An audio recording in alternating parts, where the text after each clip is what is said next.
देश के शहीदों की वीरतावली गाओ तो देश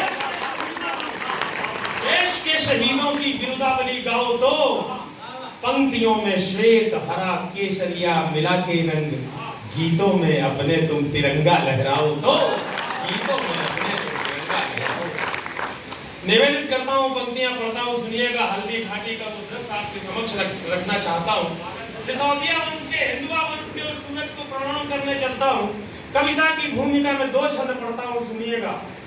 मुगलिया काल में जलालुद्दीन अकबर के गाल पर कमाल के चांटे सा पड़ा था युद्ध। मुगलिया काल में जलालुद्दीन अकबर के गाल पर कमाल के चांटे सा पड़ा था युद्ध। राजा मेवाड़ के प्रताप महाराणा उनके माथे पर सोने के मुकुट सा जड़ा था युद्ध। हल्दी की घाटी में, वीर परपाटी में, मेवाड़ की माटी में मौत सा अड़ा था युद्ध। दूजे युद्ध, अन्य युद्ध, घोड़े पर बैठ लड़े शेर। पंक्ति संभाल लेना, कुर्सी की स्प्रिंग ढीली हो जाएगी अगर पहुंच गए सही जगह तक। अन्य युद्ध, घोड़े पर बैठ लड़े शेर। वहां शेर पर सवार होकर शेर ने लड़ा था युद्ध। शेर पर सवार होकर शेर ने लड़ा था युद्ध। भारत की माटी का बंधन अनेक बार, टिप्पणियां नहीं कर रहा हूं, बीच में विद्वान लोग बैठे, समय की सीमा है। भारत की माटी का बंधन अनेक बार चंदन समान इसे मस्तक लगाता हूं। वीर राजपूतों की वसुंधरा वो वीर भूमि, रंगीले राजस्थान को मस्तक झुकाता हूं। चेतक के सवार महाराणा प्रताप, उन्हें श्रद्धा की शौर्य शब्द समिधा चढ़ाता हूं। तालियों की गूंज से हौसला बढ़ा दो आप, चेतक की टापों की गूंज सुनवा दो। बहुत प्रणाम करता हूं जिस तरह से आप हर रस को सुन रहे हैं।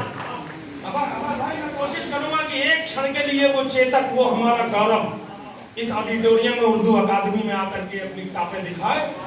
ऊर्जा पूरी मैं लगाऊंगा, सुनने का मन आप बनाना। शुरू करता हूं। पानी है बनास का, इस पानी से तुम तन्मय हो। बनास एक नदी है जो कुंभलगढ़ के पास बहती है दोस्तों। उसी पानी के तेजाब को पीकर राणा प्रताप की शिराओं में वो साहस और वो पौरुष खौला था जिसकी दम पर एक बार नहीं, हल्दी घाटी से लेकर के दिलेर की घाटी तक 6 युद्ध हुए थे। 6 बार महाराणा प्रताप ने अकबर को पटक के मारा था। मैं तो शर्म करता हूं बाएं हाथ से इतिहास लिखने वाले उन लोगों पर जिन्होंने हमारी हिस्ट्री की किताबों में लिख दिया अकबर महान, अकबर द ग्रेट। मैं आज दोनों हाथ उठा करके इस सभागार में घोषणा करना चाहता हूं कि मेरी बेहतर जानकारी में, अगर हिंदुस्तान की जितनी भी रहती दुनिया तक मेरी जानकारी है, उसमें अगर कोई इतिहास में महान व्यक्तित्व था तो वो अकबर द ग्रेट नहीं था, अकबर महान नहीं था, मेरे महाराणा प्रताप महान थे।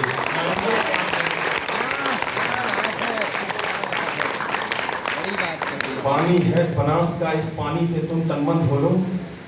इस बहादुरी की धरती में तुम पौरुष की फसलें बोलो। पानी है बनास का, इस पानी से तुम तन्मय हो लो। इस बहादुरी की धरती में तुम पौरुष की फसलें बोलो। तुम वीर पुत्र हो वीरों के, वीरों जैसे निर्भय डोलो। बस एक धर्म है देशभक्ति, तुम उसके अनुयायी हो लो। है प्यार अगर इस धरती से तो फिर दोनों बाजू खोलो। राणा चेतक के साथ साथ भारत माता की। जो सूरज के आगे चलता वो उस रथ का हथौड़ा था। अरुण, जो सूरज के आगे चलता, भैया सुनना, जो सूरज के आगे चलता वो उस रथ का हथवैया था।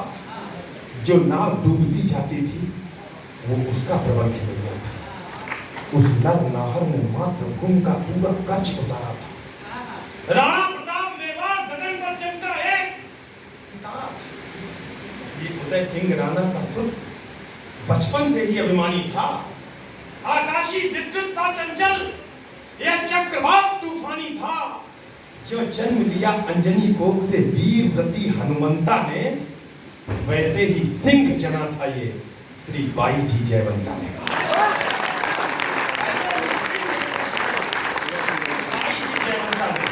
नेत्रों में प्रबल प्रभंजन था, नेत्रों में प्रबल प्रभंजन था, माथे पर सूर्य चमकता था, अंतस की आभा से मानो पूरा ही पिंड दमकता था। जो बाल भास्कर घोर प्रहर से प्रतिक्षण बढ़ता जाता, वैसे ही ये मेवाड़ राज्य का सूरज चढ़ता जाता है। वैसे ही ये मेवाड़ राज्य का सूरज चढ़ता जाता है। जैसे जैसे भुजगंडों की मछलियां अकड़ती जाती थी, वैसे वैसे मेवाड़ भूमि की चिंता बढ़ती जाती थी। घर में की फूटन और मुगल के रोज आक्रमण होते थे चंद विभीषण जो खुद ही गद्दारी का विष ढोते थे। तो दोस्तों एक बात यहाँ कर देना चाहते हैं जय अंजाम, हिंदुस्तान ने बहुत से आक्रमण झेले, किसी भी युद्ध में किसी भी वार में हमने कभी पराजय नहीं झेली। हमारा संकट ये नहीं है कि सरहद पर आने वाली आफतें बड़ी हैं, हमारा संकट ये है कि हमारे घर में रहने वाले लोग हमारे साथ वफादारी नहीं करते। तब कहना चाहता हूँ युद्ध नहीं जीते जाते हैं इन जज्बाती नारों से, ये इतिहास लिखा जाता है खून सनी तलवारों से। बाहर के दुश्मन से तो हम जंग जीतने जब चाहे, हम तो बाजी हार रहे हैं अंदर के गद्दार, हम तो बाजी हार रहे हैं अंदर के गद्दार। थे चंद विभीषण जो खुद ही गद्दारी का विष ढोते थे। ये एक समय की साजिश थी, इस साजिश के साक्षी हो लोग राणा चेतक के साथ साथ भारत माता की के युद्ध का एक दृश्य। देश के बड़े कवियों ने बताया कि युद्ध के दृश्य में अगर ध्वन्यात्मकता आ जाए, तलवारें चलती हुई सुनाई पड़े, बर्छी चलते हुए सुनाई पड़े, तो कविता बड़ी होती है। मैं निवेदित करता हूँ हल्दी घाटी। मुगलों के राजा अकबर ने षड्यंत्र रचा आघाती था, लेकिन प्रताप का तेवर भी तेजाबी था, प्रतिघाती था। अकबर ने राजा मान सिंह को सेनापति बनवाया था, रजपूती सेना के खिलाफ रजपूतों को भड़काया था। रणक्षेत्र बनी हल्दी घाटी, चतुरंग शत्रु अड़ी हुई, उसके खिलाफ भी राणा की बलिदानी सेना खड़ी हुई। इस बीच युद्ध के शंख बजे, रणढोल बजे, मृदंग बजे, घड़ियाल बजे घन घन घन, जो झारू युद्धक जंग बजे, बज उठी तेज तलवार बजी, मुगदा पर छीकर वार बजे, बंदूकों की शहनाई संग, तोपों के मुखर से तार बजे, दो धारी बाजी खन खन, झुमके छम छम छम छाप बजी। दो लोग नहीं बजा तो इस बीच युद्ध का शंख बजा, रणढोल बजे, मृदंग बजे, घड़ियाल बजे घन घन घन, जो झारू युद्धक जंग बजे, बज उठी तेग तलवार बजी, मुगदर बरछी करवार बजे, बंदूकों की शहनाई संग, तोपों के मुखर सितार बजे, तो धारी बाजी खन खन, छुरियां छम छम छम छाप बजी, चंचल जनाब चंचल रहा, दुश्मन की गर्दन नाप बजी, कंधों की डोरी धन धन, और तीर बोलते सन सन, घोड़ों की घंटी टन टन, हाथी का घंटा घन घन, अरे सिर कट के जाते थे। जयमल और कल्ला राठौर जिन्होंने पढ़ा हो राजस्थान का इतिहास, बजाया जयमल और कल्ला राठौर एक के हाथ कट गए थे, एक का धड़ कट गया था। एक के ऊपर बैठ करके दूसरे ने 17 मिनट तक युद्ध लड़ा था। आज भी राजस्थान जाइए, देवता के रूप में पूछते हैं जाते थे, पर लोथे ही अड़ती रहती थी और कहीं बिलक घासे होकर बस बाजू लड़ती रहती थी। जिसको भगोड़ देता चेतक, जिसको भगोड़ देता चेतक, उसका बख्तर कट जाता था। जिसको भाला घुस जाता था, गुब्बारे सब फट जाता था। पंक्ति संभालना, अगर बैठे पाओ तो बैठे रहना। वो नीले घोड़े का सवार तूफान दिखाई देता था, जिस ओर निकल जाता चेतक शमशान दिखाई देता था।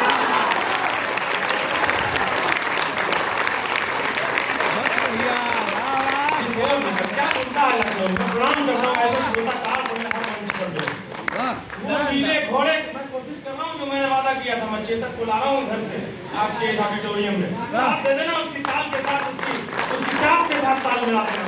वो नीले घोड़े का सवार तूफान दिखाई देता था, जिस ओर निकल जाता चेतक शमशान दिखाई देता था। टप टप टपाक, टप टप टपाक, टप टप टपाक, टप टप टपाक, टप टप टपाक, टप टप टपाक, टप टप टपाक, टप टप टपाक, पदचाप सुनाई देती थी। चेतक दिखता थोड़ी न था, बस टाप सुनाई देती थी।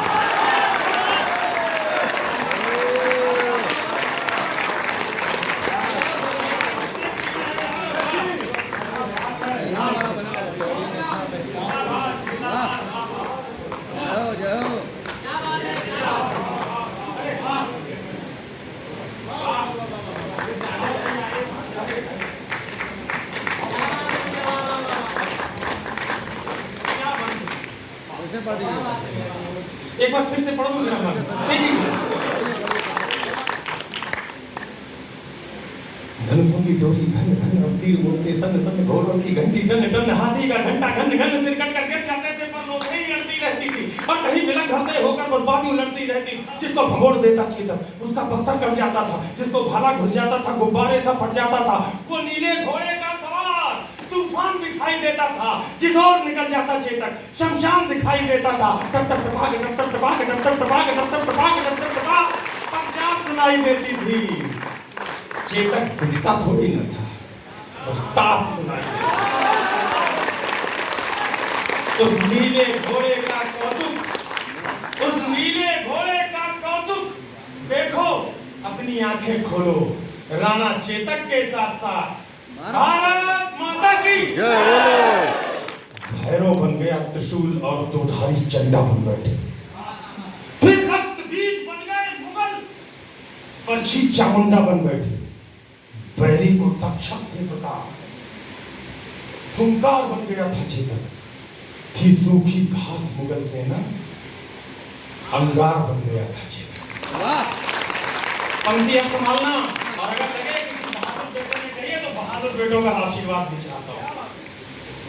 थी सूखी घास मुगल सेना, अंगार बन गया था चेतक। ए जी मुगलों की अभिमानी घुड़की पल में पुकार हो जाती थी। एक और था योद्धा जिसका नाम था बहलोल खान। अकबर को बड़ा घमंड था उसके ऊपर, कोई इसको हरा नहीं सकता। 7.5 फुट का लंबा कर, सनातन और हिंदुआ बच्चों को देखता था 3 महीने 4 महीने 1 साल के, दोनों हथेलियों के बीच शीश दबा करके पिच्ची कर देता था। इतना दुर्दांत योद्धा, अकबर को बड़ा घमंड। महाराणा प्रताप के सामने फंस गया हल्दी घाटी के लिए। 5 मिनट तक खेल खेला जैसे बिल्ली खेलती है चूहे के साथ। 6वें मिनट में घोड़े से छलांग लगाई। इतिहास साक्षी है, अजय अंजाम एक भी लफ्ज लफ्फाजी का नहीं लिखे। 6वें मिनट में घोड़े से छलांग लगाई, तेज तलवार का ऐसा प्रहार किया कि सिर्फ तान के 2 टुकड़े करते हुए, सिर को काटते हुए, धड़ को काटते हुए, घोड़े के भी 2 टुकड़े करके ऐसे महाराणा प्रताप बन गया त्रिशूल और दोधारी चंडा बन बैठी। फिर रक्त बीज बन गए मुगल, पर्ची चामुंडा बन बैठी। बैरी को तक्षक थे प्रताप, फुंकार बन गया था चेतक।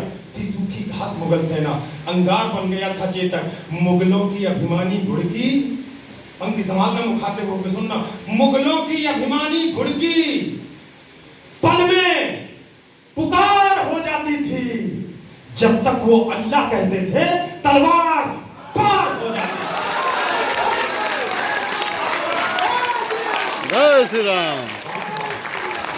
जब तक वो अल्लाह कहते थे तलवार पार हो जाती थी। बैरी के सर पर था चेतक, हाथी के ऊपर था चेतक, आंखों के आगे था चेतक, छाती के भीतर था चेतक।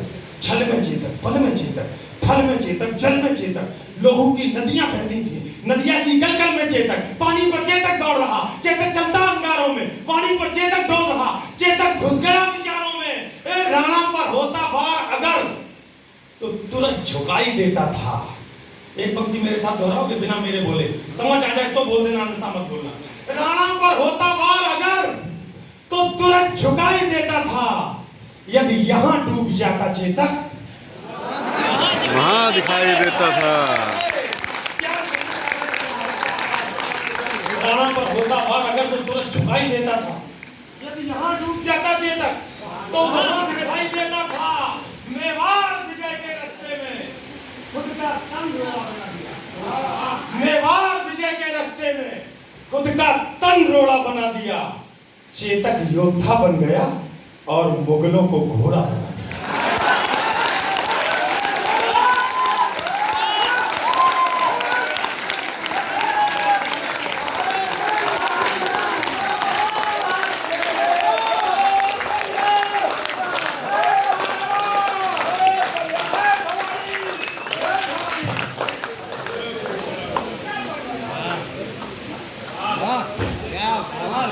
मैंने ये पंक्ति लिखी, मेवाड़ विजय के रास्ते में खुद का तन रोड़ा बना दिया।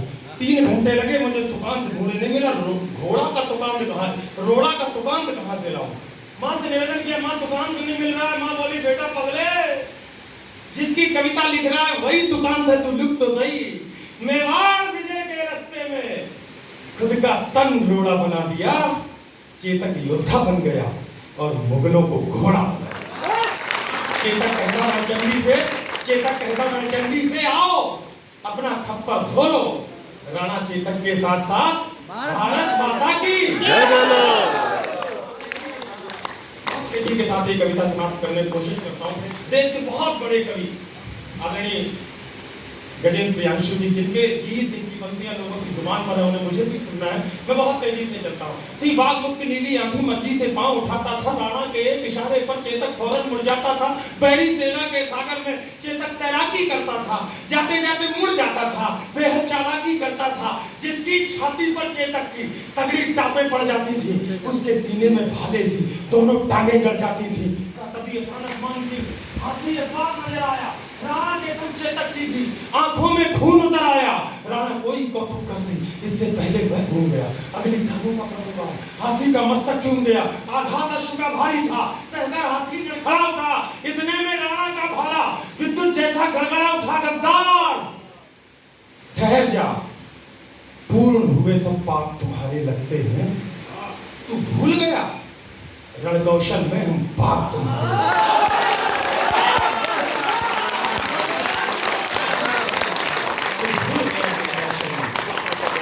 बाप तुम्हारे लगते हैं। एक पंक्ति, एक शब्द बहुत तेजी के साथ निकालता हूं, पकड़ में आ जाए तो तालियों से सराबोर कर देना मुझे। तू भूल गया रणकौशल में हम बाप तुम्हारे लगते हैं। मच गई खलबली मुगलों में, मच गई खलबली मुगलों में, मच गई खलबली मुल्लों में। राणा राणा का शोर उठा गंगोर सुर के अंधकार में, जैसे कोई घोर उठा। आगे करुणा का सागर है, आगे करुणा का सागर है। इस करुणा में थोड़ा रो लो। राणा चेतक के साथ साथ भारत माता की राणा के प्रबल प्रहारों का गीत का अंतिम बंद प्रस्तुत करता। उस बेजुबान चेतक की कुर्बानी का दृश्य, उसके बलिदान का दृश्य, उसकी शहादत का दृश्य। क्या बात हुई होगी अगर वो बेजुबान बोल पाता।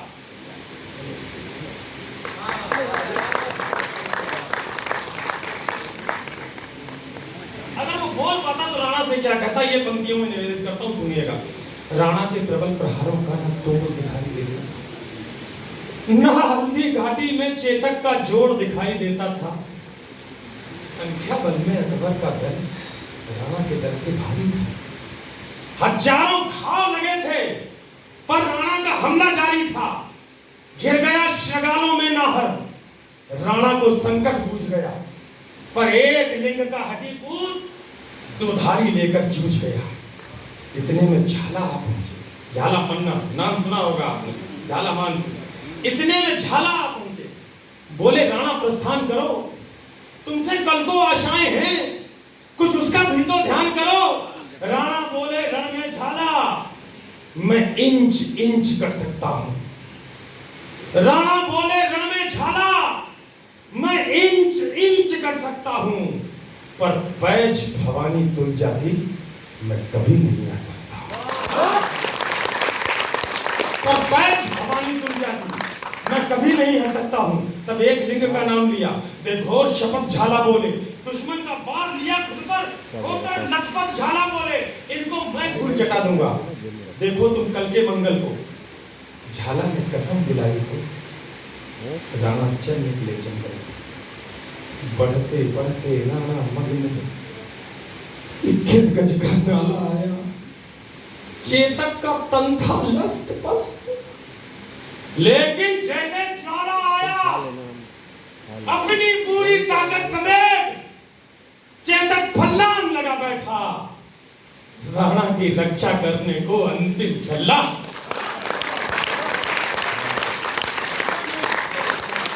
उस नील अश्व में स्वामी भक्ति का पाठ सभी को सिखा दिया। करवट लेकर बेजान शीश राणा चरणों में टिका दिया। फिर लगा अचानक घोटक ने जैसे अपना मुंह खोला। फिर लगा अचानक घोटक ने जैसे अपना मुंह खोला हो। चलते चलते जैसे शहीद चेतक ने बस ये बोला हो, मालिक मालिक मालिक मेवाड़ घराने का मैं कर्ज चुका कर जाता हूँ, माथा सहलाकर विदा करो, मैं फर्ज निभा कर।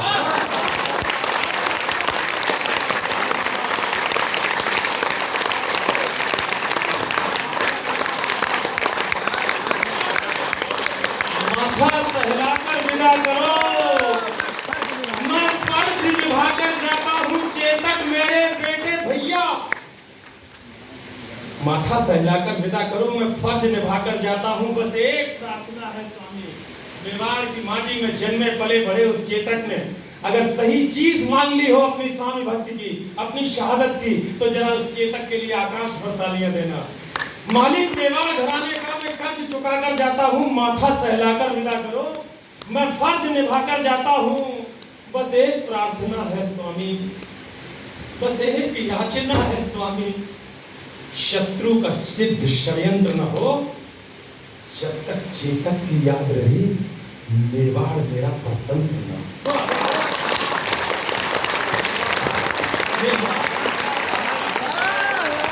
मेरे बेटे भैया हलाल भी जीतता उठा, चेतक को बाहों में भरकर वो घायल शेर पुकार उठा।